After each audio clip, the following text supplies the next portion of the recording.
नमस्कार, मैं हूं शशि शेखर और आप देख रहे हैं यूथ एजेंडा में शशि शेखर की पाठशाला। आइए आज हम विश्लेषण करते हैं leader of opposition Rahul Gandhi की अमेरिका यात्रा।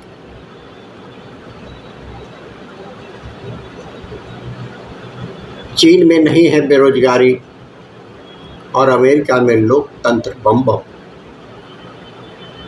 राहुल गांधी का यह कथन कितना सत्य है, आज हम इसे सत्य की कसौटी पे कसने का काम करें। राहुल गांधी ने भारत में बेरोजगारी की बात करते हुए चीन का उदाहरण दिया, कहा कि वहाँ बेरोजगारी नहीं, जबकि आंकड़े इसके ठीक विपरीत। कांग्रेस नेता राहुल गांधी आजकल अमेरिकी दौरे पर है। टेक्सास में अपने संबोधन के दौरान उन्होंने आरएसएस और बीजेपी पर हमले से लेकर भारत में बेरोजगारी तक पर सवाल किया। राहुल गांधी ने कहा कि आरएसएस मानती है कि इंडिया एक आइडिया है, जबकि हमारा मानना है कि भारत तमाम विचारों का समूह। हम अपने संविधान, अपने धर्म, संस्कृति पर हमला बर्दाश्त नहीं करेंगे। हमारा मानना है कि सबको सहभागिता का अवसर मिलना चाहिए, सबको सपने देखने का हक होना चाहिए और सबको उसकी जाति धर्म से परे जगह मिलनी चाहिए। हमारी लड़ाई यही है और चुनाव में यही लड़ाई और उभर कर सामने आई। राहुल गांधी ने कहा कि लोगों को समझ में आया है कि प्रधानमंत्री नरेंद्र मोदी संविधान पर हमला कर रहे हैं, लोकतंत्र खतरे में है। उन्होंने कहा कि हम अमेरिका जैसी आज़ादी और लोकतंत्र चाहते हैं। पर क्या वाकई लोकतंत्र खतरे में? राहुल गांधी ने भारत के लोकतंत्र को खतरा बताया और अमेरिका की तारीफ। पर कांग्रेस नेता के दावे की पोल अमेरिका की ही एक रिपोर्ट खोलती है। अमेरिका के मशहूर थिंक टैंक प्यू रिसर्च सेंटर ने हाल ही में 31 ताकतवर देशों में डेमोक्रेसी को लेकर एक सर्वे की। लोगों से पूछा कि क्या वो अपने यहाँ के लोकतंत्र से संतुष्ट हैं। इस सर्वे में भारत को दूसरा स्थान मिला। 77% लोगों ने कहा कि वो भारत की लोकतांत्रिक व्यवस्था से संतुष्ट है।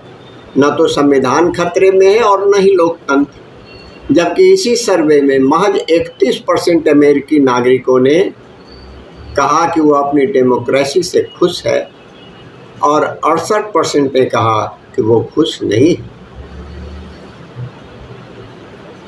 खुद को लोकतंत्र का पहरुआ कहने वाले पश्चिमी देशों की हालत भी खराब।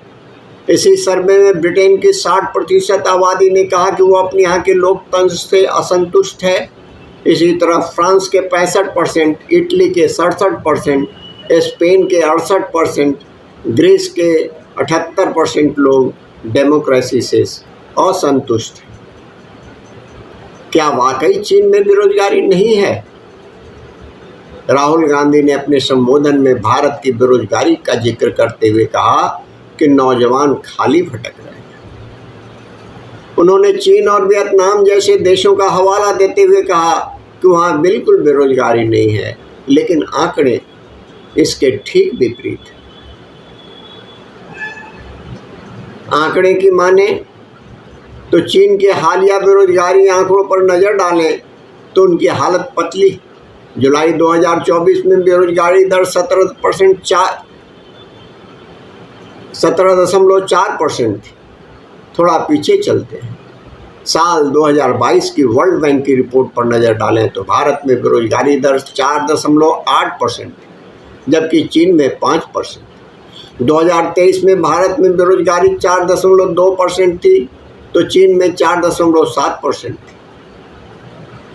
आंकड़ों से यह भी पता लगता है कि कांग्रेस के मुकाबले बीजेपी की सरकारों में बेरोजगारी दर घटी। साल 2009 में जब डॉक्टर मनमोहन सिंह की सरकार थी तब भारत की बेरोजगारी दर चीन के मुकाबले दोगुनी थी।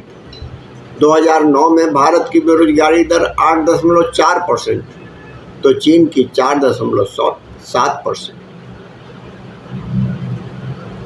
क्या महिला विरोधी है बीजेपी? राहुल गांधी ने अपने संबोधन में बीजेपी और आरएसएस को महिला विरोधी बताया। कहा कि बीजेपी चाहती है कि महिलाएं सिर्फ चूल्हे चौकी तक सीमित न रहें, आगे न बढ़ें। हालांकि आंकड़े कुछ और कहते हैं। आज़ादी के बाद से लगातार सत्ता में रही कांग्रेस पिछले 70 सालों से ज़्यादा वक्त में सिर्फ 5 महिला मुख्यमंत्री बना पाई, जबकि 1980 में बनी भाजपा अब तक 4 महिला मुख्यमंत्री बना चुकी है। सबसे बड़ी बात यह है कि बीजेपी की सरकार में महिलाओं को 33% आरक्षण मिला है। ऐसे में राहुल का यह दावा भी तथ्यात्मक रूप से सही नहीं।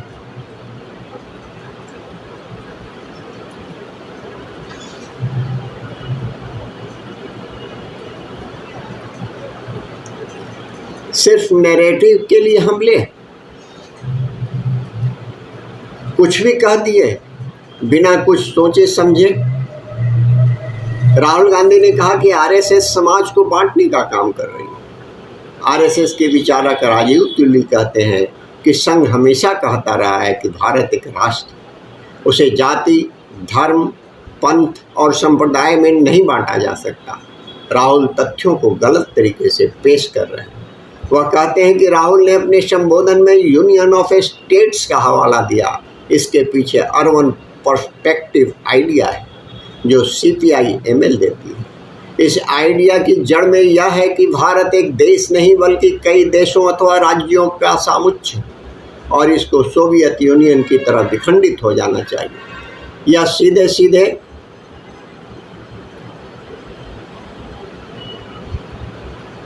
भारत को बांटने वाली बात है। राहुल गांधी का बयान दिखाता है कि वह देश के खिलाफ चल रहे साजिश का हिस्सा बनते जा रहे हैं। धन्यवाद।